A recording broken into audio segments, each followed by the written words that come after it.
দীর্ঘমেয়াদী নবায়নযোগ্য লিজ পদ্ধতিতে পরিচালনার জন্য কুড়িগ্রাম টেক্সটাইল মিলস হস্তান্তর করা হয়েছে। শুক্রবার দুপুরে কুড়িগ্রাম টেক্সটাইল মিলস চত্বরে এক অনুষ্ঠানে ওয়েস্টার্ন ইঞ্জিনিয়ারিং প্রাইভেট লিমিটেড নামের একটি বেসরকারি প্রতিষ্ঠানের কাছে মিলটি হস্তান্তর করে বিটিএমসি। এ সময় উপস্থিত ছিলেন বিটিএমসির chairman brigadier general S M. Zahid Hasan, বিএমটির জিএম কাজী ফিরোজ হোসেন, ওয়েস্টার্ন গ্রুপের এমডি বশির আহমেদ।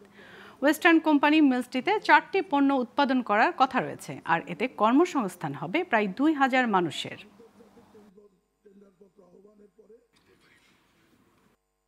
অনেকেই হয়তো শুরুতে ধারণা ছিল আমরা আমাদের প্রতিষ্ঠানকে বিক্রয় করে দিচ্ছি।